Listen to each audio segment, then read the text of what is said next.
समाजकार्य सोडून काही भावंत पाहिजेपासून आम्हाला सांगणं, समाजाचं कार्य पहिलं, समाज काम पहिलं. तुम्ही किती गरीब आहात किती श्रीमंत आहात हा भेदभाव कधीच ठेवायचा नाही. भावंत ते स्वतःच तसे वागायचे आम्ही पाहिलेलो. आता त्यांच्याबद्दल जर सांगायचं म्हणलं, गरीब श्रीमंत हा त्यांच्यामध्ये भेद नाही. गरीब आला तर त्याच खुर्चीवर बसायचा, श्रीमंत आला तरी त्याच. हल्ली काय झालंय की तुमचा वापर करून याचा किंमत सोडून देतात लोक, परंतु खासदार झाल्यानंतर एखादा व्यक्ती तुमच्यासाठी उपाशी थांबतोय हे त्यांचं मोठेपण आहे. समाजाच्या हितासाठी म्हणून आपण राजकारण करतोय आणि जे बाळासाहेबांची शिकवण होती राजकारण हे फक्त शस्त्र आहे समाजकारण करण्यासाठी, ते जर खऱ्या अर्थाने जर कोणी अंगीकारलं असेल तर ते मला वाटतं गजानन बाबांनीच अंगीकारलंय. नमस्कार, मी अविनाश चिलेकर, पीसीबी टुडे मध्ये आपणा सर्वांचं स्वागत आहे. पीसीबी मध्ये आज आपण एक वेगळा विषय चर्चेला घेत आहोत. विषय असा आहे, पिंपरी चिंचवड शहरातील एक नेते,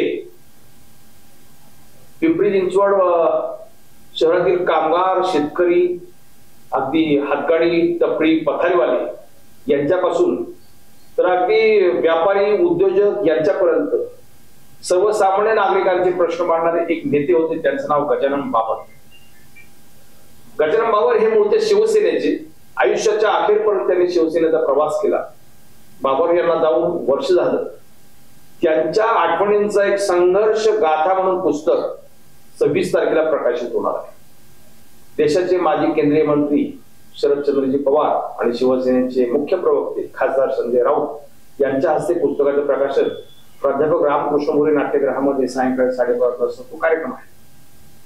विषय आहे, बाबर यांनी एक पिढी इथं घडवली, नेते मंडळांची एक पिढी घडवली. त्यापैकी काही मान्यवरांच्या बाबर यांच्या संदर्भातल्या आठवणी, गजानन बाबर ही नेमकी तुम्हाला भावले कसे, गजानन बाबर यांच्या सहवासात राहून त्यांचे काही वेगळे अनुभव आहेत. एक अत्यंत सच्चेल नेता, अत्यंत परखड भाषण, स्पष्ट भाषण, कोणाचाही मुलाहिजा ठेवणार नाही. विरोधक आले तर त्यांचं सुद्धा काम, आपल्या जवळपासच्या कार्यकर्त्यांचं काम, एक पैशाचीही देवाणघेवाण न करता त्यांचं ब्रीद वाक्य होतं, मी एक पैसा देत नाही, एक पैसा कोणाला घेत नाही. बाबर यांची त्या बाबतीमध्ये ख्याती आहे. जवळपास 3 दशक गजानन बाबर यांनी पिंपरी चिंचवडवरती राज्य केलं. पिंपरी चिंचवडकरांचे खऱ्या अर्थाने जननेते, लोकनेते म्हणून बाबर यांची ओळख होती. बाबर 3 वेळा नगरसेवक होते.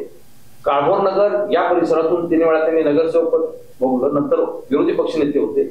त्याशिवाय त्याच्यानंतर ते 2 वेळा सलग आमदार होते. सुरुवातीला हवेली संपूर्ण जो तालुका होता त्या तालुक्याचे आमदार म्हणून बाबर निवडून आले. त्यांनी सुद्धा पराभव कोणाचा केला होता, तर त्यावेळेसचे प्रस्थापित खासदार प्राध्यापक रामकृष्ण मोरे सरांचा एक वेगळा दरारा होता. त्यांचा पराभव केल्यामुळे त्यावेळेस ते जायंट किलर होते. नंतरच्या काळामध्ये बाबरांनी 2 वेळा आमदारकी केली. दुसऱ्यांदा पुन्हा हवेलीमधून ते निवडून आले आणि तिसऱ्यांदा मावळ लोकसभा मतदारसंघ 2009 मध्ये जो नवीन निर्माण झाला होता त्याची खासदारकी सुद्धा त्यांनी केली. अत्यंत 30-40 वर्षाच्या त्याच्या राजकीय जीवनामध्ये कुठलाही डाग नाही, अत्यंत स्वच्छ चारित्र्याचं असं हे व्यक्तिमत्व. शरद पवारांची जितके सलोख्याचे संबंध तितके बाळासाहेब ठाकरेंची पण संबंध. काँग्रेसचे नेते असू देत, शिवसेनेचे, भाजपचे, कोणत्याही पक्षाचे, इव्हन आरपीआय, दलित, मुस्लिम, सर्व पक्षीय सगळ्यांचे हितसंबंध, सगळ्यांची कामं करणारे असं एक व्यक्तिमत्व. बाबर हे सर्व पक्षीय नेते होते. त्यांच्याविषयी आपल्याला जाणून घ्यायचं आहे. यासाठी मी बाबर यांच्या सहवासामध्ये राहिलेले, बाबर यांच्या तालमीमध्ये तयार झालेले जे आजचे पिंपरी चिंचवडचे नेते आहेत त्यांच्याशी आपण बोलणार आहोत. मी सुरुवातीला ओळख करून तो स्थायी समितीच्या माजी अध्यक्षा, ज्येष्ठ नगरसेविका सीमाताई सवळे. सीमाताई स्वागत. नंतर पिंपरी चिंचवड शहर शिवसेनेचे शहर प्रमुख म्हणून त्यांनी काम केले आणि महापालिकेमध्ये विरोधी पक्षनेते असे महादेवजी गव्हाणे. महादेवराव, आपले स्वागत त्यांना. जय महाराष्ट्र. जय महाराष्ट्र. नंतर पिंपरी चिंचवड मध्ये ज्यांनी त्यांचा कारकीर्द गाजवलेली आहे नगरसेवक म्हणून ते काळेवाडीचे माजी नगरसेवक कुमारजी जाधव. कुमारजी, आपले स्वागत आहे. आणि पिंपरी चिंचवडकरांना माहिती असलेले अत्यंत अभ्यासू असं व्यक्तिमत्व गजानन बाबर यांच्या थोडक्यामध्ये त्यांच्या टीम मध्ये चाणक्य म्हणून ज्यांची ख्याती होती असे सारंगी कामतेकर. सारंगी, आपले स्वागत आहे. मला महादेवराव आपल्यापासून सुरुवात करायची आहे. मला सांगा, गजानन बाबर यांच्या काळामध्ये तुम्ही शिवसेनेचे शहर प्रमुख होता, विरोधी पक्षनेते होता. बाबर यांच्यात तुमच्या काही आठवणी असतील. बाबरांनी कार्यकर्ते कसे घडवले नेमके? शहर प्रमुख मी तसं बाबर साहेबांच्या आमदारकीच्या काळामध्ये झालो, परंतु भाऊंनी जेव्हा मोहननगर काळभोरनगर या ठिकाणी शिवसेनेची स्थापना केली तेव्हापासून शालेय शिक्षण चालू होतं माझं, पण तेव्हापासून शिवसेनेची जी ओढ होती आमचे सन्माननीय गुरुवर्य आप्पासाहेब शेलार यांच्या माध्यमातून भाऊंकडे आम्ही काय मिळायचं. शिवसेनेचं काम करण्याची जी भाऊंची पद्धत होती ती निश्चित आम्ही सर्वजण त्यांच्याकडे आणि शिवसेनेकडे आकर्षित झालो. कुठले काम घेऊन आला आपण शेलारांबरोबर तर त्या कामाचा फडशा पाडणं तेव्हा भाऊ नुकताच नगरसेवक म्हणून नंतर निवडून आले पहिल्यांदा. महापालिकेत शिवसेनेचं एकच नगरसेवक असल्यामुळं शिवसेनेचं कुठल्या कार्यकर्त्याचं काम असेल तर आम्ही भाऊंकडे काय मिळायचं. कुठलाही मनात संदेह न ठेवता, कुठलाही हेतू न ठेवता आलेल्या शिवसैनिकांचं काम मार्गी लावणं, त्याला मदत करणं हा भाऊंचा मूळ स्थायी स्वभाव होता. अगदी किराणा दुकानात नोकरी केल्यानंतर जसं त्या नोकरीच्या काळात गिरायकांबरोबर संवाद होत असेल तसाच सामान्य संवाद अगदी शिवसेनेच्या कार्यकर्त्यांबरोबर भाऊंचा व्हायचा. तो भाऊंचा मूळ स्थायी स्वभाव होता. त्यानंतर मी भोसरी गावचं शाखा प्रमुख माझी नेमणूक झाली ती भाऊंनीच करून घेतली. बरं, 80% समाजकारण, 20% राजकारण. राजकारण तर आमचा तेव्हा विषय नव्हताच. काँग्रेसचे मोठे मोठे लोक भोसरी गावठाणा भोसरी परिसरात असायचे, पण शिवसेनेचं काम आप्पा शेलारांच्या बरोबर करताना भाऊंनी काय जे शिवसैनिकांनी काय काय केलं पाहिजे, कशी संघटना पुढे नेता येईल त्यासाठी जे गाईडलाईन देत असायची भाऊ. त्याप्रमाणे गावच्या मंदिरांची साफसफाई, रस्त्याची साफसफाई, गोरगरिबांना मदत, अशा पद्धतीने आम्ही काम चालू केलं. महापालिकेची सन 1981 झाली स्थापना झाल्यानंतर 86 सालची जी महापालिकेची सार्वत्रिक निवडणूक लागली त्या निवडणुकीमध्ये भाऊंनी भोसरीच्या शिवसैनिकांना विचारलं. तेव्हा आमच्या बरोबर बाजीराव रानडे नुकताच शिवसेनेत आले होते. ती हवेली तालुक्याचे तालुकाप्रमुख म्हणून काम करत होते बाजीराव रानडे, आणि चांगला मजबूत कार्यकर्ता मिळाल्यामुळे भोसरीची संघटना त्या काळात चांगली वाढीला लागली. काम करण्याची पद्धत 30-35 जणांची टीम चांगली झाली. काय अडचण आली तर भाऊंना आम्ही येऊन भेटायचं. भाऊ अगदी साध्या साध्या गोष्टी आम्हाला सांगायचे, परंतु समाजकार्य सोडून काही भाऊंचं पहिल्यापासून आम्हाला सांगणं असायचं. समाजकारण पहिलं, समाजाचं कार्य पहिलं, समाजकाम पहिलं. तुम्ही किती गरीब आहात किती श्रीमंत आहात हा भेदभाव कधीच ठेवायचा नाही. भाऊंचं ते स्वतःच तशी वागायचे आम्ही पाहिलेलं होतं. शाखा प्रमुखाच्या काळात त्या कामाची आम्हालाही उमग झाली, बाजीराव रानडेलाही उमग आली, आणि आप्पा शेलार तर आम्हाला आमच्या पाठीशी होतेच. अगदी 20 जणांच्या शिवसैनिकांपासून शिवसेनेचे आम्ही काम भोसरीमध्ये चालू केले. नंतर एकदा भाऊ आम्हाला मातोश्रीवर घेऊन गेले भोसरीच्या सगळ्या जणांना, आणि तेव्हा ओळख करून दिली. अगदी सेठ बाळासाहेब ठाकरेंची ओळख मातोश्रीवर नेलं. बरं, आणि बाजीराव रानडेला पाहिल्यानंतर साहेब सुद्धा आनंदी झाले. एक पहिलवान गडी आणि शिवसेनेचं काम चालू केलं. मग भाऊंना ते म्हणले, अरे गजानन तुला अशी लोक मिळाल्यानंतर तुला काय अडचण आहे, बरोबर, तुला काहीच अडचण येणार नाही, काम करत राहा. 1992 साली जेव्हा मी नगरसेवक म्हणून निवडून आलो दुसऱ्या टर्मला, त्या 5 वर्षात भाऊंच्या बरोबर काम करण्याची, सभागृहातलं काम करण्याची संधी मिळाली. अच्छा. नेताजी चव्हाण भाऊंच्या जनरल बॉडीमध्ये, भाऊंच्या एका बाजूला मी एका बाजूला. अच्छा, उजव्या डाव्या तुम्ही होते. हो. सभागृह कसं चालतं, कसं बोलायचं सभागृहात, याचा आम्हाला गंध नव्हता दोघांना. शिवसेनेत स्टेजवर आम्ही दोघंही भाषण करायचं, परंतु सभागृहामध्ये कसं विषय मांडायचे याची आम्हाला अजिबात माहिती नव्हती. परंतु भाऊंनी आम्हाला दोघांना एक पहिलं बिपिन शेठचं पुस्तक आणून दिलं. अच्छा.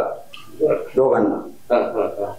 आणि सभागृहाच्या आधी जेव्हा विषय काय मांडायचे असतील, सभागृह चालू व्हायच्या आधी आम्हाला तो विषय काढ रे, अजेंड्यावर हा विषय आलेला आहे, त्या बीपीएमसी ऍक्ट मध्ये ते काय म्हणते बघा, वाचा दोघांनी. आम्हाला सुरुवातीला 5-6 महिने सभागृहात चर्चेत भाग पण घेता येत नव्हता, फक्त आम्ही अभ्यास करतो.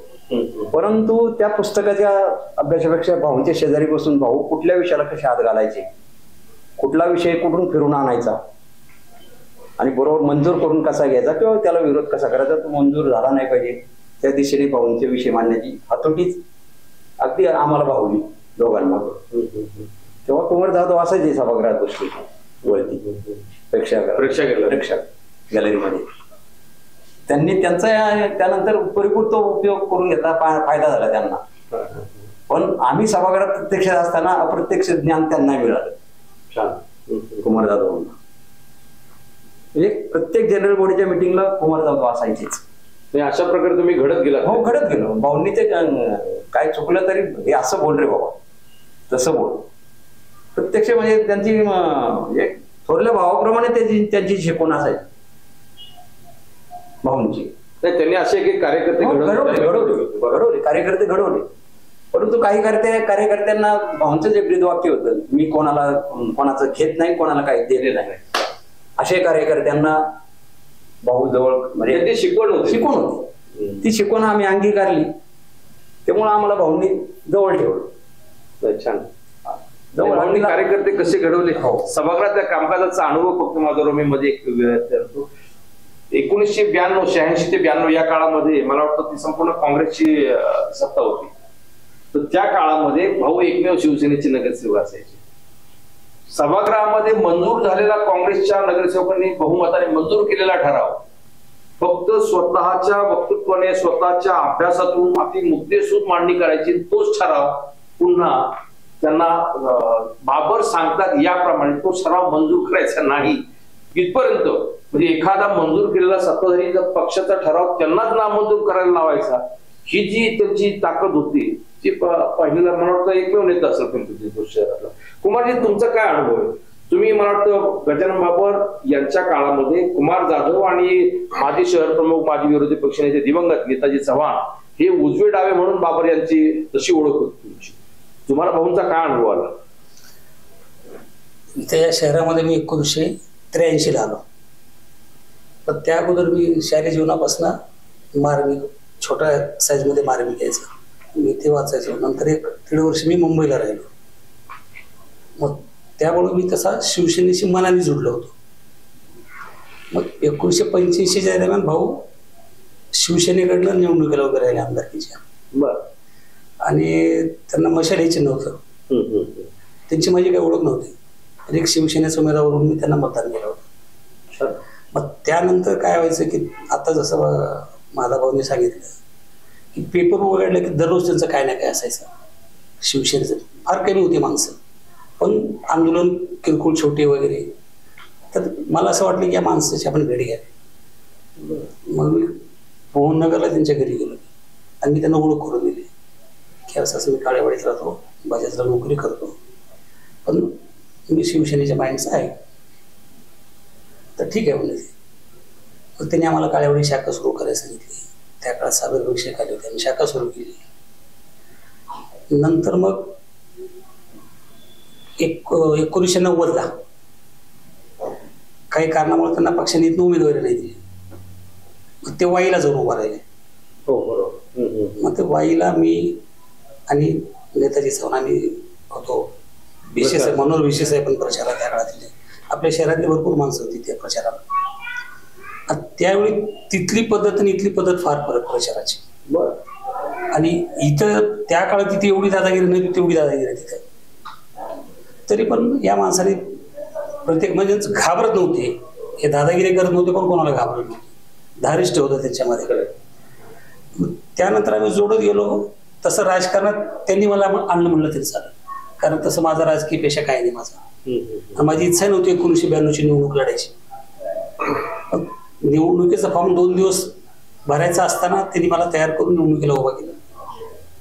मग त्या काळात मला चांगली मते मिळाली, 2 नंबरची मते मला मिळाली त्या ॲडमिन असताना. त्यांनी मला बोलावून घेतलं आणि म्हणले की तू तुझ्या कामात सातत्य ठेव. तू नगरसेवक होशील. अच्छा. आणि मग 92 पासून तिने मला सांगितले की तुझी ड्युटी संपली की तू यायचं, आपलं कामधंदा पहिलं सांभाळायचं, मग बाकीच हे करायचं. तुझी नोकरीची वेळ संपली की तू महापालिकेत यायचा. मग त्यावेळी महादाभाऊ नगरसेवक होते, नेता सावंत होते, भाऊ स्वतः होते आणि बोरुडीत आहे होते. हे 4च नगरसेवक होते. 4च नगरसेवक. 97चा काळ नाही 92चा. 92चा. पण चौघाच फील्डवर्क चाललं होतं. तसं भाऊ सगळं व्यवस्थित करायचे. ते काय पद्धत जी काय त्या चौघामध्ये काय मिळणार आहे, पण जी मिळते ते सगळ्यांना ते सामावून द्यायचे. तिने मला सांगितले की तू जनरल बॉडीच्या मिटिंगला बसस, तुला आधी महापालिका. मग तिथं बसत गेलो. नंतर मला त्या अधिकाऱ्याकडे पण घेऊन जायचे, काही माझ्या वाड्यातले काम असले तरी किंवा यांचे पण इकडे काम असलं तरी, मग ते आपण मागे राहून आपलं ऐकायचं, ते कसं बोलतात काय करतात. त्याच्यामधनं आम्हाला बरंच ज्ञान आम्हाला मिळालं महापालिकेमध्ये. 97च्या वेळी तर मी युतीमध्ये मतदारसंघ भाजपाला गेला, मी अपक्षच निवडून आलो. अच्छा. पण मला माहिती होतं माझी ओळख ही शिवसेना आहे, मी शिवसेनेबरोबरच राहिलो. आणि त्यानंतर मी ज्यावेळी बैठकीला गेलो तर ती स्टँडिंग कमिटी ती कुलांगीला दिली होती. अशोक कुलांगे. हा, त्यावेळी रामभाऊ बंगाळे नेते होते, संपर्क नेते. मग आता त्यांनी मनात सांगितलं का काय सांगितलं की म्हणजे आपल्याला तर कुमारला एक पद द्यायचं, कुठलं द्यायचं, ते म्हणजे स्टँडिंग देऊन टाकू. तर मी म्हणलं होते अशोक कुलांगीला तुम्ही दिली असेल तर ते कसं होईल. मग ते म्हणलं तुला शिक्षण मंडळ, ठीक आहे म्हणून. आणि काही कारणामुळे ते मला दिलं नाही, पण तो भाऊनी शब्द पाळला. ते म्हणले की आपला उमेदवार हाच आहे.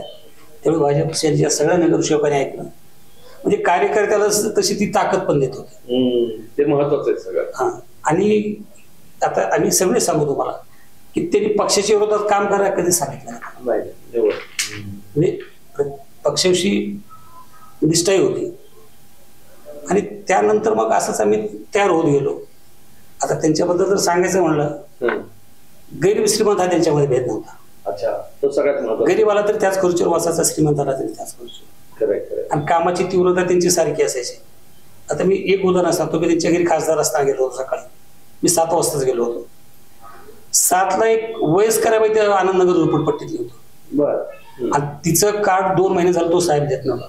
तसं बैठलं तर काम मोठं नाही, रेशनचं कार्ड. पण कार्यकर्ता जो काम करतो ते पण काम घेऊन लोक खासदारकडे जायचे. खाली काही ठिकाणी बघतो आपण खासदार भेटत पण नाही, सहजासहजी अवेलेबल होणार माणूस. पण त्यासाठी भाऊनी त्या अधिकाऱ्याला एवढं झापला, त्या परिमंडल अधिकाऱ्याला. ती महिला निघून गेल्यानंतर मीच म्हणलं भाऊ अधिकाऱ्यांची रिलेशन पण पाहिजे.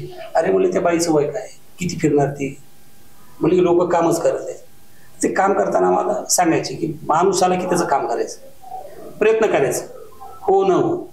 आणि आता माझा भाऊ सभागृहातलं सांगितलं तर शिवसेनेच्या नगरसेवकांमध्ये आज तागे जर तुम्ही इतिहास काढला तर सभागृहामध्ये वेगवेगळे प्रश्न मांडून बाजू, तुम्ही म्हणले ना की ते बाजू पलटी करायला होतात, बदलवतात. ते एक भाऊ होते, नंतर मला अशी माताईच दिसली. म्हणजे शिवसेनेच्या एवढ्या काळातले सभागृहात ताकदीचे ही 2 नेते मला दिसले. अशा पद्धतीने ते काम करायचे. आणि ते स्टार्टलाच म्हणायचे बाबर कोणाचं खात नाही म्हणायचे, पहिले कोणाला देत नाही असं ते म्हणायचे. आणि करत असताना त्यांनी आम्हाला पासून युनियन केला, कामगार संघटनेमध्ये काम केलंय. सायबर कॅफे नवीन निघाले तेव्हा त्यांची पण त्यांनी युनियन बनवली. म्हणजे काय ती युनियन त्यांच्याकडे चालत यायची का काय समजत नाही. शहरात 56 संघटना त्यांच्या क्षेत्र राहिले नाही काम करण्याचं. नाही खरंय, ते खरंय. शहरामध्ये अगदी तळागाळापासून तर अगदी उद्योजकांपर्यंत त्यांची बांधणी असायची. आणि निपक्ष त्यांच्या काही युनियनची वर्गणी द्यावं लागत नव्हती, काय नाही. तुम्ही आता ह्या पिंपरी चिंचवड महापालिकेमध्ये आता तुम्हाला महासंघ दिसतो ना, कर्मचारी ते रोपटं त्यांचंच आहे. अच्छा. सुरुवात भाऊनीच केली ती. त्यांचं ते गावडे, शंकर गावडे आणि बबन झिंजुडे नंतर तयार झालेले. ते गावडीच्या मागोमाग बबन झिंजुडे, ते बबन झिंजुडे आणखी कांबळे म्हणून एक होते, गणेश भोसले. ही सगळी माणसं भाऊनी तयार केलेली. तोपर्यंत त्या महासंघाचं तिथं काय नव्हतं. आणि काम करताना आता एक वेळी काय झालं, ते थेरगावचा बाजार, तो आठवडे बाजार, खरंच तिथे गर्दी असते भरपूर. मग ते आठवडे बाजार प्रशासनाने उठवला. ते भाऊनी तिथं थांबून तो बाजार परत बसवला. मी गाडीत येताना भाऊला म्हणलं हो पब्लिक पण आहे, त्यांना पण याचा त्रास होतो ना म्हणलं. ते तुमचे मतदार आहेत ना, तुमचे मतदार म्हणून तुम्ही यांना पाठिंबा दिला, पण किती लोकांचे हाल होतात. अरे ते म्हणले लोकांना 5 मिनिटाचा उशीर होईल, पण म्हणले पोटासाठी कुठे फिरणार म्हणले. ही त्यांची खासियत होती, पोटावर कधी पाय मारायचा. हा, लोकांना 5 मिनिटाचा उशीर काय वाटणार नाही, पण यांचे पोट उपाशी मरतील त्याचं काय करायचं. मग एवढी दूरदृष्टी त्या माणसाची होती. आणि मी तर सांगेन की आता माझ्या डोळ्यासमोर पुढं कित्येक वर्ष या शहराला तसा कार्यकर्ता नेता मला दिसत नाही. हे फार फार महत्वाचं मोलाचं बोलत कुमारजी, हे फार मोलाचं आहे. आता आपण राजकारण जर पाहिलं तर या राजकारणामध्ये असे नेते शोधूनही सापडत नाहीत जे अत्यंत निपक्षपाती आहे, फक्त जनतेच्या प्रती बांधील आहेत. असे नेते फार कमी आहेत. व्यावसायिकपणा फार वाढलेला आहे. सीमाताई साबळे, सीमाताईंचं मूळची पायाभरणी सुद्धा किंवा त्यांची जडणघडण झालेली आहे. आज कुमारजींनी सांगितलं की गजानन बाबर यांच्यानंतर सीमाताई साबळे या अशा एक नेता तयार झालेले आहेत की महापालिकेच्या सभागृहामध्ये आधी भले 128 नगरसेवक असू द्या, पण 128 नगरसेवकांमध्ये एकच नाव असं आहे, खणखणीत नाणं. ते कारण ते शिवसेनेच्या त्या साच्यामध्ये घडलेले आहेत, बाबर यांच्या तालमीत. सीमाताई, तुमचा अनुभव काय? भाऊंच्या तालमीत तुम्ही घडलेला आहात. म्हणजे आमच्या माहितीप्रमाणे तुम्ही ज्या पद्धतीने शिवसेनेत आलात, शिवसेनेत ज्या पद्धतीने काम सुरू केलं, 3 वेळा नगरसेवक झालात, भाजपच्या महापालिकेतील पहिल्या स्थायी समिती अध्यक्ष झाला, तुम्ही बाबांकडून काय शिकलात? माझी खर तर बाबासाहेबांची ओळख कुमार दादांच्या इलेक्शनच्या वेळेस झालेली आहे. 27 वर्षाचं वय होतं आणि त्यावेळेस त्यांची आमदारकी लागली. मला वाटतं शहरामध्ये नाही त्या बरोबर महिला काम करत होत्या राजकारणामध्ये. आणि माझं काही राजकीय काही कुठली पार्श्वभूमी नाही, काहीच नाही. कोण घरात काही राजकारण म्हटलं तर कधी माहीतच नव्हतं. परंतु अशा परिस्थितीमध्ये ज्यावेळेस बाबासाहेबांचा आणि आमचा संपर्क आला, आम्ही महिला म्हणून त्यांच्या घरच्या ज्या त्यांची मिसेस असतील, त्यांच्या भाऊजाई होत्या, नातेवाईक होते, या सगळ्या महिलांबरोबर मी प्रचाराला जायचे. तेवढाच काय तो राजकारण मला ते कळत होतं. ते निवडून आल्यानंतर म्हणजे नॉर्मली कसं असतं की तुम्ही एखाद्या पदावर नसताना तुमच्यासाठी लोकांनी फिरणं, त्यावेळेस तुम्हाला खूप लोक हवे असे वाटतात. परंतु ज्यावेळेस तुम्ही निवडून येता आणि विधानसभेला भाऊ निवडून आले आणि त्यावेळेस सुद्धा तेवढ्याच आपुलकीने तेवढ्याच प्रेमाने भेटणारा तो नेता मी पाहिला. तर मला वाटतं की तसा परत मी नेता माझ्या आयुष्यात बघितलेला नाही. एक दुसरं सगळ्यात महत्वाचं म्हणजे महिला ज्यावेळेस राजकारणात काम करतात तर त्यांच्याकडे सेफ्टी फार महत्वाची असते. फार महत्वाचं काय तर ते गजानन बाबासाहेबांकडे गेल्यानंतर तुमचा भाऊ भेटतो का, त्यांच्यामध्ये मला माझे वडील, माझा भाऊ, माझे सगळे नातं मला त्यांच्यामध्ये दिसत. आणि कधी असं वाटलं नाही की बाबासाहेबांकडे जाताना आपण काहीतरी खूप म्हणजे नाही का त्यांची वेळ घेऊन जावं आणि मग आपण गेलो ना, आपण वेळ न घेता गेलो मग ते मला काहीतरी बोलतील, असं कधीच होत नव्हतं. कसलाही काम घेऊन जा, गेल्यानंतर ते हा काय बरं कोणाला फोन करायचा, कसा करायचा, लगेच स्पीकर फोन टाकून आपलं बोलणार आणि काम करून देणार. त्या कामाच्यामुळे आणि नेहमी गेल्यानंतर ज्या आदराने त्यांनी वागवलं, ज्या प्रेमाने त्यांनी वागवलं, ते सलग त्यांच्या दोन्ही तिन्ही इलेक्शन मध्ये मी काम केलं, अनुभव केला. नंतर भाऊंचा आमदार केला पराभव आणि त्याच्यानंतर 2009ला परत म्हणजे की सारंगी असतील, कुमारजी असतील, महादेवांना असतील, आम्ही सगळेजण म्हणजे आम्ही काम करत होतो शिवसेनेमध्ये. सारंगजींचं कामातलं म्हणजे त्यांचे ज्यांच्यावर काम करायचे ते होते बाजीराव लांडे. आणि मग काय होतं की एकाच वेळेस 2 माणसं एकाच पदासाठी शर्यतीत होते आणि त्यांना भावना हे खूप चांगल्याने माहित होतं की सारंग आमटेकरचं काय डोकं आहे, किती हुशार आहे. आणि ते नेहमी त्यांच्या माघारी आम्हाला सगळ्यांना सांगायचे, अरे ते जे त्याचा आहे ना तो माणूस जो आहे ना तो हे सगळं घडवतो. तर ते जे घडवण्याचं होतं. आणि नंतर सारंगची त्यांच्या बरोबर त्या राजकारणात झालेली एंट्री, दुसऱ्या त्यांच्या आमदारकीला आल्यानंतर एकंदर जवळी आणि तिथून केलेलं काम, अपयश आल्यानंतर सुद्धा ज्या ताकदीने आम्ही सगळेजण त्याच्याबरोबर उभे राहिलो. 2009ला भाऊंना खासदार केला हे पाहिजे, मग काय करायचं. तर आज आमच्या मध्ये नेताजी नाहीयेत. खरं आम्ही 4-5 लोक कोणी विश्वास ठेवल का हो की एवढ्या मावळ मतदारसंघामध्ये, एवढ्या मोठ्या नवीन झालेल्या मतदारसंघांमध्ये बरं आमची सगळ्यांची जी काही ताकद होती, राजकीय म्हणा किंवा काही पण म्हणा, 2007ला पहिल्यांदा निवडून आले आणि त्या ठिकाणी निवडून आल्यानंतर म्हणजे बोटावर मोजण्यात की आम्ही नगरसेवक निवडून आलो होतो. आणि मग खासदारकीचं स्वप्न बघायचं. मग सारंगजी, कुमारजी आणि नेताजी, माधवला या सगळ्यांनी ठरवलं की काय करायचं होतं. बाबासाहेबांना जिल्हा प्रमुख करायचं. अच्छा, हा शिवसेना जिल्हा प्रमुख. आणि मग यांच्या वाऱ्या चालू झाल्या की घेऊन जायचं तिकडे उद्धव साहेबांकडे. आणि त्यांना यश पण आलं त्याच्यामध्ये. भाऊ जिल्हा प्रमुख झाले. आमच्यामध्ये सगळ्यात जास्त डोकं सारंगीच चालवायचे की त्यांना माहिती असं डिलिमिटेशन येणार आहे आणि मग मावळ मतदारसंघ होणार आहे. काय होतं की आम्ही सगळे पडद्यावरचे कलाकार, पडद्याच्या मागचा जो कलाकार होतो या कलाकाराला हे सगळंच माहिती होतं कधी काय करायचं. आणि भाऊ म्हणायचे अरे ज्या प्रयत्न तसं होत नसतं. भाऊंचा तो स्वभाव असा म्हणजे भाऊ आपण प्रयत्न करू.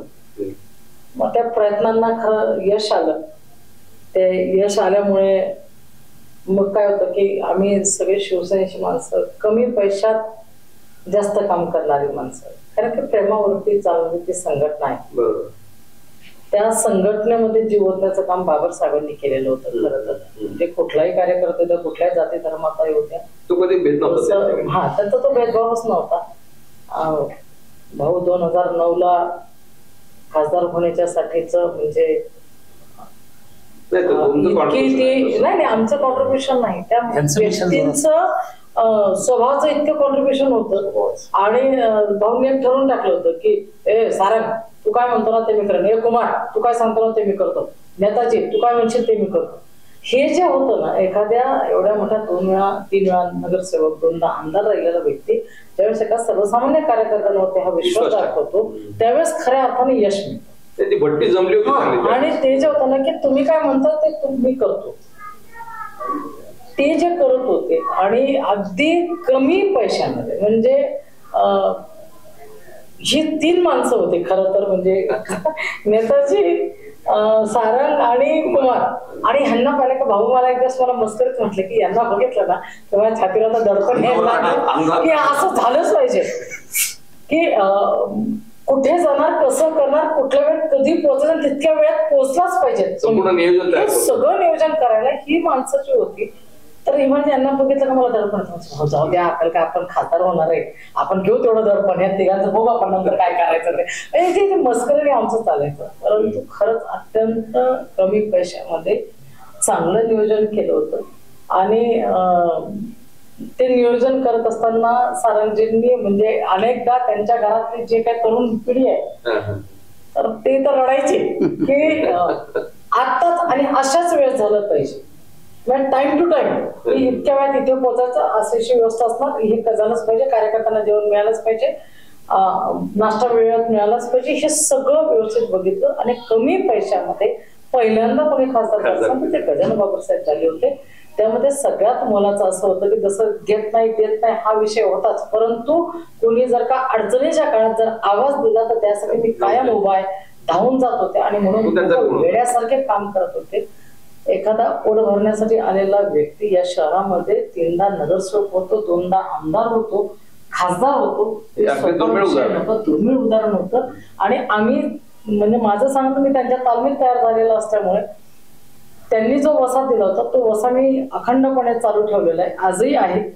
2009ला भाऊ खासदार झाले आणि मला सांगायला अत्यंत अभिमान वाटेल की आम्ही आकुर्डीच्या शिवसेना भवनला असायचो आणि 2 वाजता माझी मंथली आमची जी जनरल बॉडी असायची आणि तिकडे मी जनरल बॉडी जायचे आणि आम्हाला त्यांच्यापासून डबा टिफिन सगळं घेऊन निघायची सवय लागलेली. हॉटेलचं कधी खात नव्हतं, हा घरचं. आणि फार काही कोणाला त्रास द्यायचा नाही, काही नाही. ऑफिसला बसायचं दिवसभर, तो 2 वाजेपर्यंत जनता दरबार चालायचा, 1:30-2च्या सुमारास जेवायला बसायचं.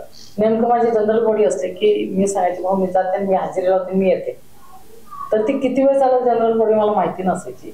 बरोबर 2:30-3ला सारंगींचा मला फोन यायचा किंवा भाऊ स्वतः फोन करायचे, झालंय का, काही महत्वाचं असेल तर अजिबात येऊ नका, आम्ही थांबतोय. खासदार झालेला व्यक्ती तुमच्यासाठी जेवणासाठी थांबतो. कधी कधी 4-4:30 व्हायचे. मला सारंगी सांगायचे की आपण सांगून टाकतो भाऊंना की भाऊ तुम्ही जेवा. मी म्हणजे भाऊ तुम्ही जेवून घ्या, मला खरंच यायला जमणार नाही. त्यांचे नाही काही विषय नाही, तुम्ही या त्यावेळेस जेव. आणि हे जे होतं ना की हल्ली काय झालंय की तुमचा वापर करून याचा तुम्हाला सोडून देतात लोक. परंतु खासदार झाल्यानंतर एखादा व्यक्ती तुमच्यासाठी उपवाशी थांबतोय त्याचं मोठेपण हे त्यांचं मोठेपण होतं. मी त्यांच्याबरोबर जेवढी आंदोलन झाली ते तर सकाळी 6:30ला सारंगींना कोणाला पोलिसांचा अहो कुठे तुम्ही लवकर या, कुठे यायचं तर म्हणले दापोडीचा तो हायवे अडवलेला आहे. कुणी तर म्हणलं खासदार बसले तिथे. गेलो पळत पळत आपण खडकेच्या इथे मला वाटतं झालं त्यांना ही सवयच होती, अन्याय दिसला की रस्त्यावर गाडीत वाचायला लगेच फोडायची, वाट नाही पाहिजे. खडकी झालं तेव्हा नेताजी होता. आणि आम्ही तिघच होतो.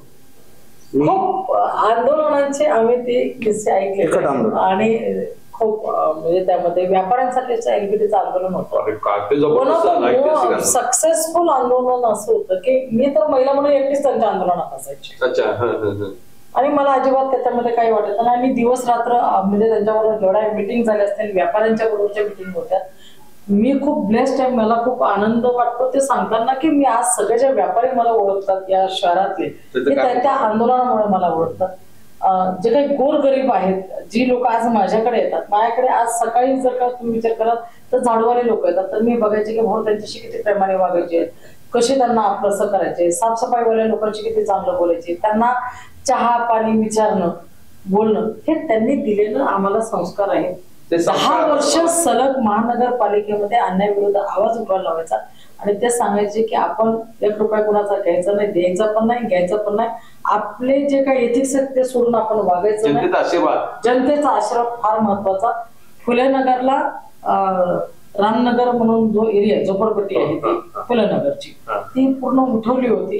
ती भावंडी परत पुनर्जीवित केली. काय तिथली जी लोक आहेत ती लोक आजही भावांशी तेवढीच जोडलेली होती, म्हणजे ते जाईस्तवर तेवढीच जोडलेली होती. त्यामुळे अनेक लोक आहेत असे या शहरामध्ये. नाही, इव्हन मला वाटतं चिंचवड स्टेशनला रेल्वेच्या बाजूच्या झोपडपट्ट्यांवर कारवाई झाली. त्या लोकांना सुद्धा त्यांचं पुनर्वसन झालं पाहिजे म्हणून मला वाटतं बऱ्यापैकी लोकांना तिकडे महात्मा फुले नगरला केली. कारण की तुम्ही मला वाटतं भाऊंच्या मागे त्याचं संपूर्ण जे थोडक्यात आपली बॅक ऑफिस ते ज्या पद्धतीने सांभाळायचा, भाऊंची यंत्रणा ज्या पद्धतीने काम करायची, तर क्रेडिट गोष्ट येऊ. म्हणजे तुम्ही ज्या पद्धतीने आता हे कार्यकर्ते म्हणून फ्रंटला होते, तुम्ही ज्या पद्धतीने मागे काम करायचं, त्यांचं नियोजन, त्यांची शिस्त, त्यांचा संस्कार, तुमचा अनुभव काय नेमका? वस्तुस्थिती सांगायची म्हटलं तर आम्ही फक्त निमित्त आहे.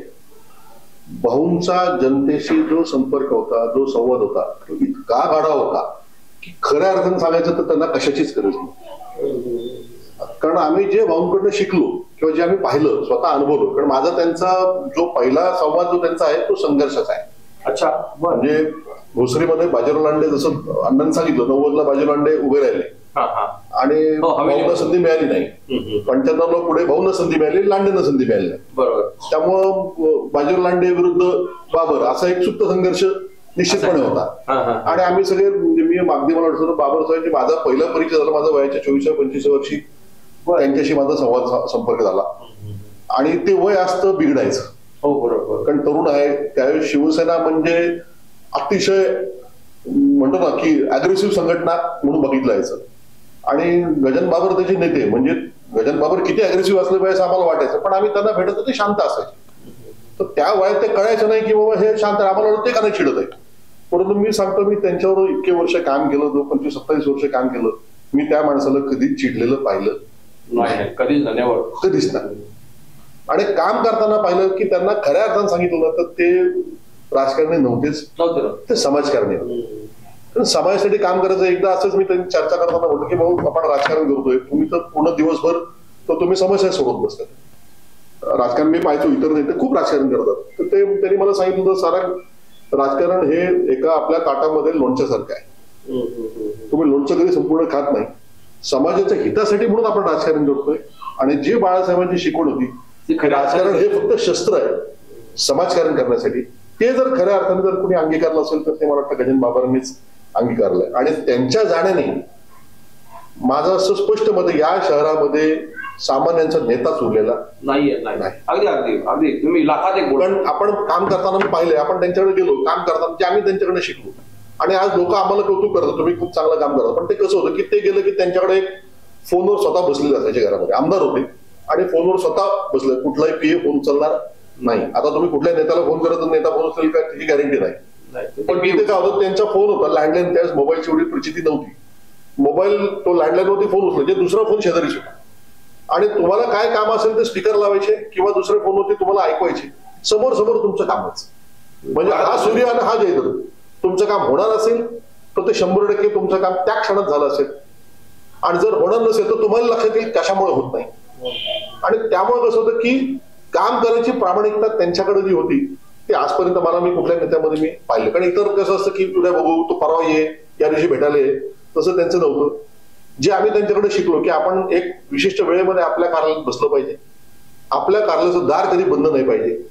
तर बाबासाहेबांचं कधी दार बंद नसायचं. तुम्ही कधी घरी गेला आमदार, पण असं नाही की त्यांची कुठली केबिन आहे, ते गेले की पहिलं समोरच ते बसले असायचे.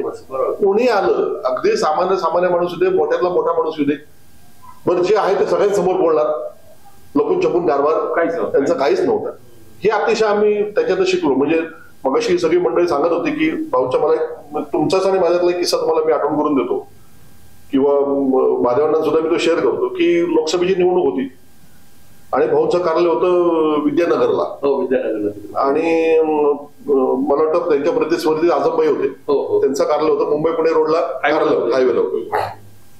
आणि त्यावेळेस तुम्ही मला फोन करून रागवला की सारं त्यांचं कार्यालय हायवेला का नाही ठेवते, लोक येतात ते पाहतात आणि तिथे आतमध्ये का ठेवलंय. आणि मग तुम्ही बोललात म्हणून मी थोडंसं काळजीत पडलो. मी स्वतः बघायला की नेमकी परिस्थिती काय.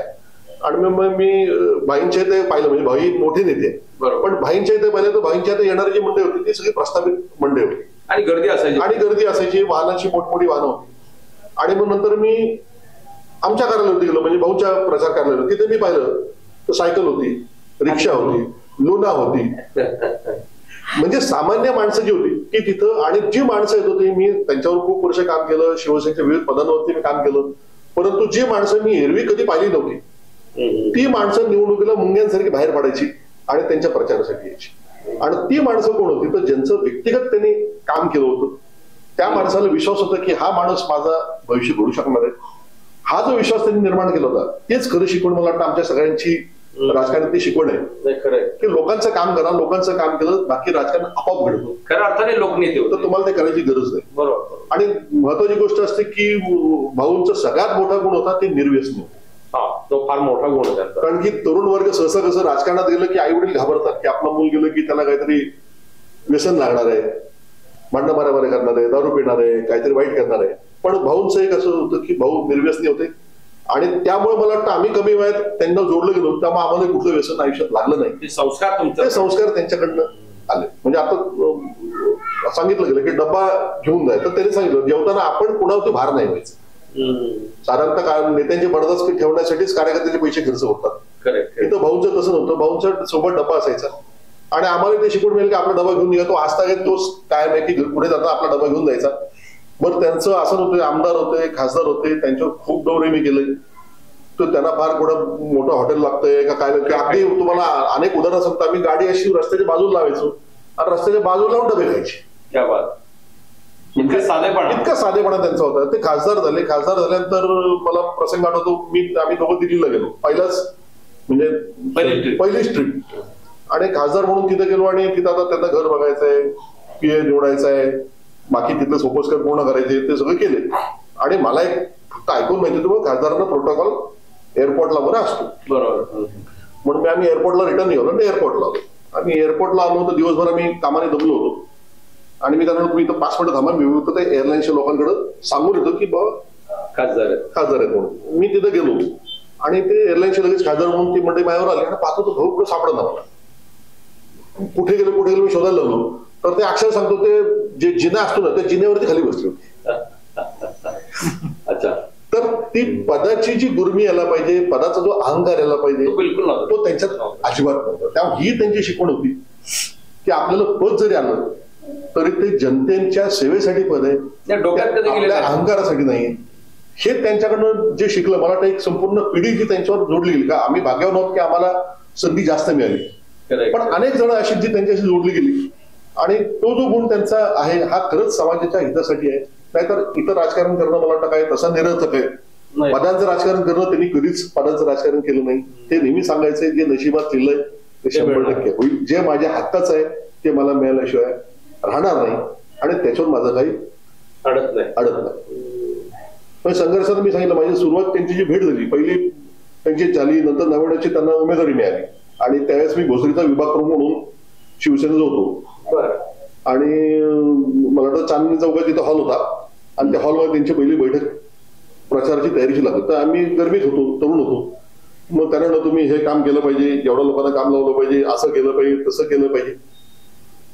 तो म्हणशील तसं काय विषय नाही, तू म्हणशील तसं काय विषय नाही, अजिबात कुठे नाही. मग त्यावर काय आलं की त्यांच्यात हे गुण शिकलो की समोरचा कितीही तावात असला आपण आपलं ऐकून घ्यायचं, संयम आपला सोडायचा नाही, त्याची भूमिका काय ती भूमिका समजून घ्यायची आणि त्याला विश्वासात घेऊन काम करायचं. आणि त्याच्यानंतर जे त्यांच्याशी जोडलं गेलो, आम्ही अनेक सुखदुःखाचे प्रसंग सोबत पाहिले. बरं, भाऊंचं असं नव्हतं की केवळ राजकारणात फक्त संबंध आहे, व्यक्तिगत जीवनात सुद्धा आपल्याला जे काय वाटलं, कधी अडचण असली तर ते नेहमी पाठीशी 100% असायचे. त्यांचं कधीच बडेजावपणा नव्हता. खासदार असताना आम्ही अनेक आंदोलनं केली महानगरपालिकेच्या पायऱ्यांवरती.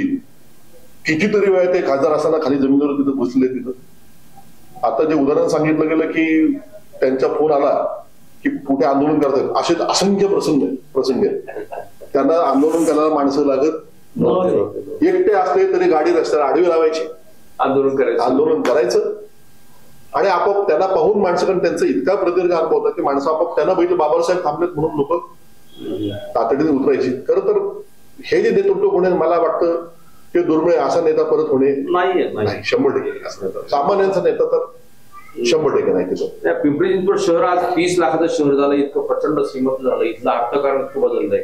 पण आताच्या परिस्थितीमधले सर्वसामान्य बाकी नेते जर पाहिले तर मला तर बाबरांच्या तुडीचे कुठला नेता आज तागायत दिसत नाही. म्हणजे नवीन पिढी जी घडती आहे त्या नवीन पिढीने बाबरांच्या तालमीत घडलेले हे 3-4 नेते आहेत. असे आणखीन 5-6 लोक आहेत. आपल्याला सर्वांना या व्यासपीठावर नेमकं आणता आलेलं माहिती. पण शिवसेना म्हटल्यावरती बाकी ठिकाणी आपण जर पाहिलं तर ती व्याख्या असायची, शिवसेना म्हणजे तो गावावर ओळख टाकलेला, तोडफोड करणारा. पण मला बाबरांच्या आंदोलनामध्ये तोडफोड किंवा कोणाला दमदाटी किंवा कोणाला अशी धमकी असं कधीच दिसलं नाही. त्यांच्या आंदोलनाची स्टाईल सुद्धा पाहिली, अत्यंत अहिंसक पद्धतीने आंदोलन करायचे, आक्रमक असायचे. त्यांच्या बोलण्यामध्ये जो शिवसैनिक तो असायचा तो म्हणजे बाबर आता अंगावर येतात. अधिकारी सुद्धा त्यांच्या बोलण्याला एका फोनवर ताबडतोब काम व्हायचं. त्या नेत्याचा तो दरारा होता. म्हणजे ते जे आपल्याला शिवसेना म्हटल्यावर हा आपल्याला मारतो की काय, तर त्यांच्या स्वभावामध्ये तसं कधी दिसलं नाही. बाबर साहेब सर्वात महत्वाचं काय होतं, कुठल्याही आंदोलनाला त्यांचा व्यक्तिगत इंटरेस्ट कुठलाच नसायचं. सामान्य माणसाच्या हितासाठी जिथं अन्याय झालेला आहे तिथं ते बोलायचे आणि जिथं अन्याय झालं असेल तिथं घाबरायचं काय कारण नसायचं. आणि त्यांच्याकडे आम्ही हेही शिकलो की भांडण मारामारी करून प्रश्न सुटत नाही. तुमच्या मुद्द्यावर तुम्ही टिकून राहणं आणि समोरचा तुमचा मुद्दा कन्व्हिन्स करणं हे त्यांनी 100% ते सांगायचे. गाडीला रिव्हर्स गेअर नाही, एक तर विचार करून पाऊल टाकायचं, पाऊल टाकलं की माघार घ्यायची. बाबरांनी 3 वेळा नगरसेवक झाले, 2 वेळा आमदार झाले, एकदा खासदार झाले. या शहरातलं मला वाटतं हे पहिलं उदाहरण असं आहे. मला त्यांच्या निवडणुकीचं गमक समजलं नाही. बाबरांनी पैसे वाटून मतं घेतली असं मी कधी ऐकलं नाही. हे म्हणजे फार महत्वाचं. बाबरांची निवडणूक म्हणजे वेळापत्त्याची निवडणूक.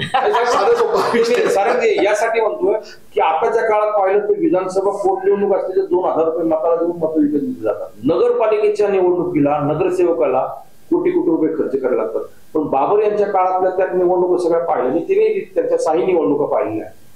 पैसे देऊन मतं खरेदी करायची हे कधी त्यांच्या नेमकं गमक काय होतं सारंगी? तुमच्या प्रत्येकाने 1-2 मिनिटांमध्ये. मी तुम्हाला आधीच सांगितलं की त्यांचा स्वभाव किंवा त्यांची काम करायची पद्धत साधी सोपी होती.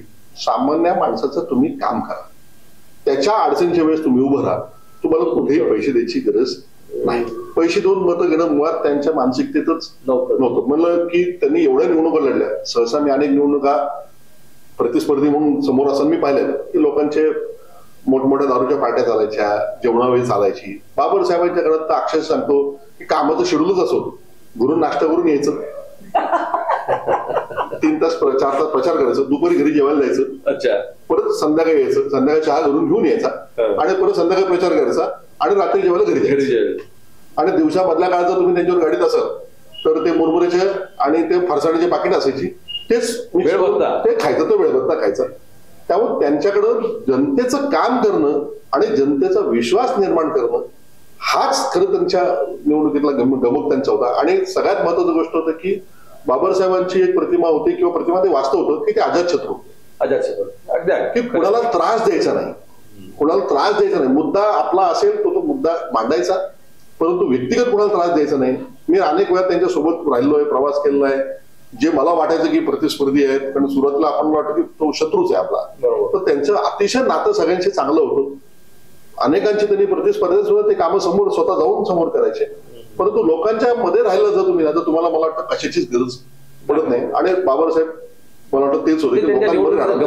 कुमारजी, तुम्हाला काय वाटतं? त्या निवडणुका जिंकलात तुम्ही, निवडणुकीमध्ये प्रचार प्रमुख म्हणून सुद्धा काम केलं. गव्हर्नर साहेब तुम्ही सुद्धा त्यांचे प्रचार प्रमुख होतात, तुमचा काय अनुभव आहे? आता सरांनी जे सांगितलं ते बरोबर आहे. काय होतं की कामाची त्यांची पद्धतच वेगळी होती. आता मी तुम्हाला सांगितलं त्यांच्या संघटना कुठून कुठपर्यंत होत्या. तर पक्ष सोडून ही माणसं एकत्र म्हणजे त्यांच्यासाठी काम करायची. आणि काय व्हायचं की कुठलाही गरीब माणूस हो कोणी जाऊ त्याचं कामाचं सातत्य होतं. आला माणूस की फोन करणार, ते काम करा म्हणणार, त्या माणसाला तिथपर्यंत पाठवणार. आणि सर्वसामान्य माणसाची कामं फार मोठी नसतात. रेशन कार्ड नाही, माझ्या घरी पाणी येत नाही, MSCBचं मीटर मिळत नाही. तर कुठलाही मोठा माणूस आमदार किंवा खासदार या लेवलला येत नाही काम करायला. आता साऱ्यांनी सांगितले की त्यांच्याकडे PA असतात ते त्यांना सांगतात, पण हे स्वतःच MSCBच्याला फोन करणार. आता काल त्यांच्या पुण्यतिथीच्या दिवशी नगरसेवक त्या गोरखेताई होत्या, त्यांनी त्यांचं उदाहरण सांगितलं की माझी यांची पहिली ओळख कधी झाली. म्हणजे माझ्या घरी अंधार होता, यांचं दुकान होतं. आणि म्हणले काय गोरखे कुठे गेले, लाईट नाही का? ते म्हणले MSCB वाला मीटरच देत नाही. ते म्हणले स्कूटरवर गेले आणि MSCBच्याला घेऊन आले. म्हणले पहिले मीटर लावून नंतर यांचे पैसे भरून. अशी कामाची लोक जोडले गेले त्याच्यामुळे. आणि तीच लोक तुमचा प्रचार करायची. माझं जर काम झालं असेल तर मी 4 लोकांना सांगायचो माणूस चांगलाय, तुम्ही डायरेक्ट जायचं. त्याच्यामुळे बिन पैशात निवडणूक हे त्यांची खासियत. तुम्ही काय सांगू शकता? भाऊंकड लोक आकर्षित किंवा मतदार आकर्षित का झाले ते 1-2 उदाहरणं सांगतो समक्ष पाहिजे. जेव्हा आपल्याकडे PCMT संख्या अपुरी होती बसेसची, लोकलनी पुण्याहून किंवा लोणावळ्यापासून लोक कामाला यायची MIDC मध्ये. आणि त्या रेल्वेतून उतरल्यानंतर थवेच्या थवे खाली उतरायचे आपल्या कामाच्या ठिकाणी जायला. आणि तेव्हा नुकताच प्रवासी रिक्षा किंवा जीप होत्या, तर त्यांचा बसेसला कमी वेळेच्या किंवा वेळेत बस येत नव्हत्या म्हणून बेकायदेशीर वाहतूक चालू होती. बरोबर, अगदी बरोबर. रिक्षा पण त्या बेकायदेशीर वाहतुकीला संरक्षण देताना भाऊंनी असा विचार केला, त्या सगळ्या जीप संघटनावाल्यांना एक बोलवायला सांगितलं. आता त्यातले 70% लोक काँग्रेसची लोकांच्या जीप होत्या त्या, बरोबर. पण भाऊने हा विचार नाही केला. भाऊने विचार काय केला, कामगारांना लोणावळ्यापासून येणारा कामगार रेल्वे जर येतोय आणि डबेच्या डबे खाली होतात, त्यांना कामावर वेळेवर जाता येत नाही. आता सुरेश फुगेसारखं उदाहरण, ते पूर्ण आमचा विरोधक. पण भाऊ आम्हाला म्हटले नाही, आपल्याला असं केलं पाहिजे, तुम्ही यांना एकत्र करा, एकत्र आणा. सगळ्यांना एकत्र आणलं. त्या संघटना भाऊंनी चालू केल्या. पोलीस अधिकाऱ्यांना बोलवलं त्या वेळेत, सकाळी 7 ते 8च्या दरम्यान 1 तास थांबायचं म्हणून सांगितलं. मी का ह्या लोकांना जीप संघटनेला किंवा लोकांना का मदत करतो, सपोर्ट काय करतो, हो हे समक्ष अधिकाऱ्यांना आणून दाखवलं. तेव्हापासून पोलीस त्रास द्यायला त्या गाडीवाल्यांना कमी झाला. लोकांची सोय महत्वाची. थवीच्या थवे खाली व्हायचे ना डबेच्या डबे रेल्वेचे, पुण्याहून येणारे काय किंवा लोणावळ्यापासून येणारे काय. मग अशी लोक जोडली गेली भाऊंना. खऱ्या अर्थाने सोल्युशन बेस्ड राजकारण त्यांनी केलं. त्याच्यामुळे तोच मतदार त्यांना मला हेच म्हणायचंय, बरोबर न जाणता मतदार तयार का झाले भाऊंना मतदान करायला सगळ्या निवडणुकांमध्ये. त्याला ही अशी काही कारण नाही. दुसरं एक उदाहरण सांगतो. मुळशीतले एक शेतकरी 2-4 भाऊ आले होते रात्री 9 वाजता. जे काय आपसापसात शेतात ते वाद झाले होते आणि मी तेव्हा ते नेमका तिथं होतो. ते माझ्या ओळखीतले होते शेतकरी. ते हा असं करतो, त्याने इकडे माझं शेतजमीन ताब्यात घेतली आणि हे केलं. मला म्हणले लवाणे इथं बसा, ओळख हा नातेवाईक म्हणजे तुमच्या हात जोडून पाया पडतो बाबांना, आपण शेतकरी माणसं आहे, का तुम्ही वाद राखता आणि असले वाद मला तुमच्यात पेटवायचे नाही. काय पेटून मिळणार आहे मला आणि तुमचं काय भलं होणार आहे त्यातून. तुम्ही आपसापसात बसा, उद्या गावणे तिथे येतील ते सांगा त्यांना काय. दुसऱ्या संध्याकाळी ते 4 भाऊ भाऊंना सांगायला आमचा वाद मिटला. ते जवळून पाहिजे मी उदाहरण. वाद घालू नका, वादाने काही होत नाही. सामोपचाराने काय कोर्ट कचेरी करण्यापेक्षा सामोपचार. दोन उदाहरण आहेत, एक चिखलीतलं आणि एक मुशीचं. अच्छा. आणि ग्रामीण भागात गेल्यानंतर भाऊचे 6 महिने दौरा असायचा, ग्रामीण दौरा 2-3 दिवसाचा. तिकडे त्याच कार्यकर्त्यात राहणार, तिकडे जेवण खाऊन सगळं तिथंच असेच प्रश्न मिटवायचे भाऊ. मी नामदेव बरोबर बापूसाहेबांबरोबर हवेलीचा दौरा केला, कृष्णापुराचा दौरा केला. त्याच्या दौऱ्याच्या वेळेमध्ये ते काय अनुभवलंय. आता परवा कोलोडीला बोलवलं होतं मला त्या लोकांनी कार्यक्रमासाठी. मला म्हणून म्हटलं तर जा. मी गेलो सुभाष गायकवाड यांच्याकडे. त्यांनी ते फोटो आणि ते सगळे पत्र तयार केले, जुने वर्तमानपत्राच्या बातम्या, आणि संघटित करून ठेवलेले त्यांनी घराघरात. त्याची खासियत होतं, त्याच्यामुळे त्यांना बिन पैशात लोक. ग्रामीण भागामध्ये असं होतं ना, मी जो त्यांच्यावर अनुभव घेतला होता, ग्रामीण भागामध्ये त्यांना कोणी गजानन बाबर म्हणत नव्हतं. पाणीवाले बाबर त्यांना म्हणायची. वाघोली प्रादेशिक पाणी पुरवठा योजना त्यांनी आणली. जी पाण्याची जी तिथली समस्या आहे ती त्यांनी सोडवली. आणि आज तो त्या भागातला जो काही विकास तुम्हाला दिसतोय ते जर त्यांनी सोडवलं नसतं तर तो भाग बकास झाला असता. आणि बाबर साहेबांनी खऱ्या अर्थात तिथं काही इतका मोठा मतदार नव्हता की त्याच्यासाठी त्यांनी पिंपरी चिंचवड शहरामध्ये बहुसंख्य मतदार इथले होते, परंतु ग्रामीण भागामध्ये बाबूंना नेहमी लीड तिथून पण असायचं. त्याचं कारण हेच होतं की तिथलं पाण्याचा विषय होता, त्याला त्यांनी सगळ्यात पहिल्या निवडणुकीत भाऊंना ओळखतच नव्हतं. ओळखत नव्हती. बरोबर. आम्ही जायचं, कार्यकर्ते सेनेचे किंवा नात्यातली मंडळी यायची. पण कोण भरले बाबर? मधुशेठांना असायचे बरोबर. हे का गजानन बाबर त्यांना माहित नव्हतं. कामातून त्यांची ओळख निर्माण केली. त्याच्यामुळे सीमा, तुमचा काय अनुभव त्यांच्यात? तुम्ही निवडणूक बऱ्यापैकी पाहिल्या, त्या निवडणूक प्रचार यंत्रणेमध्ये आंदोलनावर सहभाग घेतला. ते निवडून येण्याबाबत नेमकं गमक काय होतं ना, इथे सगळे या शहराची ओळख औद्योगिक शहर आहे. या शहरामध्ये सगळे वेगवेगळ्या भागातून लोक पोट भरायचे, पोटार्थी. आणि गजानन बाबर हे असं एक नाव होतं, जसं की आता आम्हाला सगळ्यांना माहिती आहे, पथारी व्यावसायिकापासून ते रस्त्यावरती चपला बिपला दुरुस्त करणाऱ्या लोकांची सुद्धा संघटना, एकही संघटना अशी नव्हती की जी त्यांच्या बरोबर नव्हती. अनेक मोठ्या नेत्यांना बाबर बहिष्कृत वाटायचे की ते तसे पॉलिश नव्हते, परंतु त्यांचं यश कशात होतं तर ते याच्यातच होतं या संघटनांमध्ये. एक तर सगळ्यात महत्वाचं, जे लोक या शहरामध्ये पोटा पाण्यासाठी आलेले त्यांच्याबद्दल प्रचंड आदर होता. आणि तो जो आदर होता त्या आदराचाच त्यांनी, तो आदर त्यांचा वारंवार त्यांच्या उपयोगात येत होता. आणि त्यांनी तो आदर असं नव्हतं की इथल्या स्थानिक लोकांना कधी त्यांनी दुखावलं किंवा कधी, परंतु बाहेरचा, म्हणजे कसं मला असं वाटायचं की बाहेरचा माणूस आला तो पोट भरणारा असेल तर त्यांच्यासाठी ते आधार वाढवत. आणि मतदार तो होता ना इथला, तर त्याला तुम्ही दुर्लक्ष करून चालणारच नव्हतं, कधीच चालणार. केवळ मतदार म्हणून कधी पाहिजे नाही, परंतु नाही, परत पोट भरायला आल्यानंतर काय समस्या येऊ शकतात त्या समस्येच्या मुळाशी जाऊन त्यांनी त्या लोकांना आपलंसं केलेलं होतं. आणि म्हणून मला असं वाटतं त्यांना त्याच्यामध्ये वारंवार यश मिळत होतं. आणि हे जसं त्यांना माहितीये तसं ते मलाही माहिती असलं पाहिजे. इथे आम्ही जे निवडणुका लढतो की आम्हाला सगळ्यांना ते शिकवायचे किंवा तुम्ही माणूस आला की त्याला चांगलं वागवा, चांगलं बोला, त्यांची समस्या जी आहे ती तुम्ही समजून घ्या, त्याच्यावरती काम करा. म्हणून बाबासाहेब इथे अजातशत्रू, मग सालिंदींनी सांगितलं अजातशत्रू म्हणायचे त्यांना, तर ते अजातच राहिलेत का शेवटपर्यंत.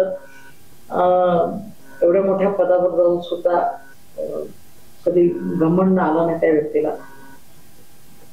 आज ते नाही येत आपल्यात, त्यांच्या आठवणीच्या रूपाने असते आपल्यामध्ये आहेत. परंतु त्यांनी जे काही आम्हाला चांगलं शिकवलं त्यातलं एकच आम्ही घेतलं की लोकांसाठी काम करत राहा, लोक तुमच्या बरोबर होते. खऱ्या अर्थाने लोकनेते, पिंपरी चिंचवडचे लोकनेते रामकृष्ण मोरे सर यांच्यानंतर पिंपरी चिंचवडचे लोकनेते ते खऱ्या अर्थाने संघर्षात एक गजानन बाबर होते असं आपला म्हणावं लागेल. त्यांच्या अनेक आठवणी आहेत.